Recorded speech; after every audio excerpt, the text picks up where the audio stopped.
मेरा नाम आशीष बेली है और मैं बेसिकली बिजनौर से रहने वाला हूँ और ये मेरे जीवन की एक अद्भुत गवाही है और काफ़ी टाइम से रुकी हुई भी थी और परमेश्वर ने मेरे जीवन में बड़े अद्भुत तरीके से कार्य किया और बड़े अद्भुत तरीके से अपना चमत्कार दिखाया।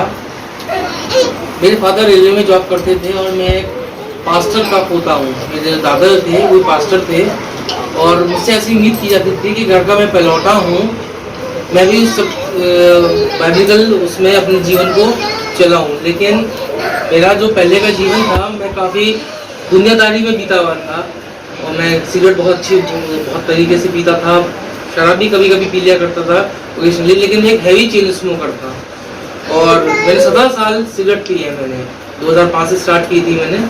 और लेकिन जब परमेश्वर का कार्य हुआ मेरे जीवन में, वो तारीख थी, मेरा जीवन बदल गया 10 मार्च 2022।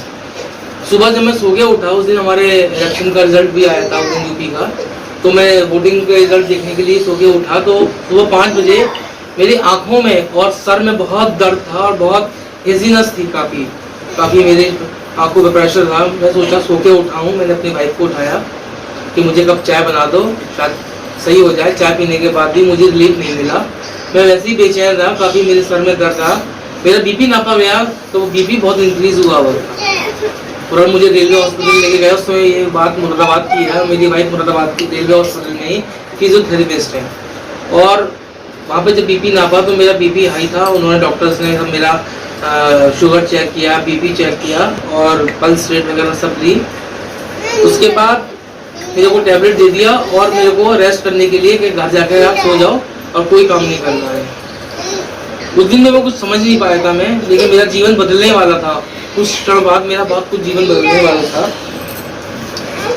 और शाम तक, दोपहर तक मेरे को जबान में लड़खड़ाहट होने लगी थी। शाम को एक घर के पास ये रेलवे से एक अच्छे CMD हैं, रिटायर हैं, उनके डॉक्टर के पास हमारी वाइफ लेके गई।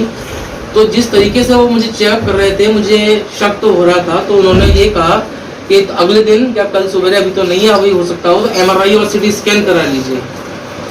उनको जो शक हो रहा था वो मुझे समझ में तो आ रहा था। 1-2 घंटे बाद मुझे ऐसा हुआ, मेरा ये हाथ कार्य नहीं कर पा रहा था, काम नहीं कर पा रहा था, लड़खड़ाहट हो गई थी। मैं समझ गया था क्या आसार हो रहे हैं, क्या परिस्थितियां बनने वाली हैं। मैंने अपनी वाइफ को बोला, वाइफ एक शाम को उस समय लैंड डेज की दुआ चल रही थी, रोजे की दुआएं। अपने भाई के घर दुआ के में गई हुई थी, वो भी मुरादाबाद में PMC चर्च के पास्टर है रोहित मैसी।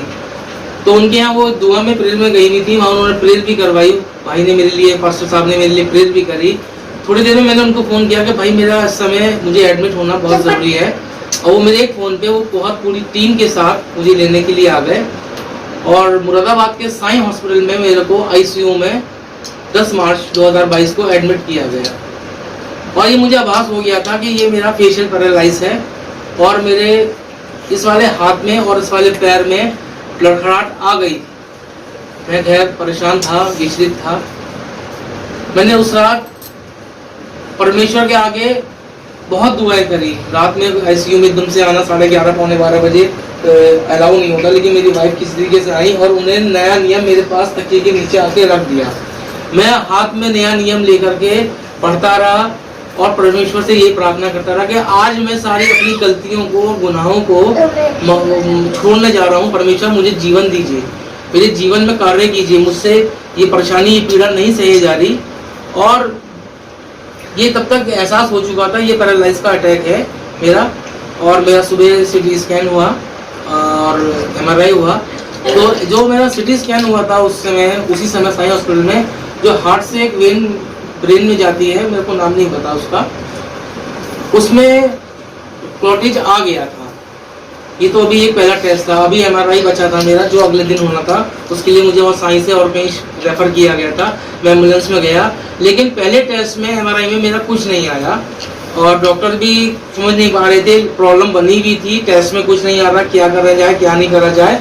लेकिन मैंने परमेश्वर से निरंतर प्रार्थना करता रहा और मुझे उस रात को ये एहसास हो गया था कि शायद इस रात तेरे प्राण भी लिए जा सकते थे, हो सकता था, और चाहे तुम लंबे समय तक के लिए आप पैरालाइज अटैक में पड़े रहते बिस्तर पे। और फिर क्या जीवन होता, क्या परेशानियां मुझे झेलनी पड़ती, क्या पीड़ा मुझे अपने शरीर में झेलनी पड़ती, और साथ साथ में परिवार वाले भी मेरे परेशान हो जाते। मैंने खुदा ने सिर्फ मुझे टच किया और मैंने अपने जीवन से सारी बुराइयों को, सारी गलत बातों को जो मैं अपने जीवन में कर रहा था वो सब छोड़ दिया मैंने, और सिर्फ 24 घंटे अभी भी सिर्फ मैं दुआ बंदगी में लगा रहता हूँ। मेरा एक समय वो था भाइयों कि जब दुआ स्टार्ट होती थी ना, मैं कभी दुआ में नहीं बैठता था। अंदर दुआ चल रही है, चाहे कहीं पे भी, चर्च में, घर में, कहीं पे भी, मेरी पत्नी बैठी है, मेरा बच्चा बैठा है, लेकिन मैं बाहर टहल रहा हूँ और सिगरेट पी रहा हूँ। जितनी देर दुआ चल रही है मैंने सिगरेट की डिब्बियाँ खाली कर दी है, लेकिन मैं दुआ में नहीं बैठता था।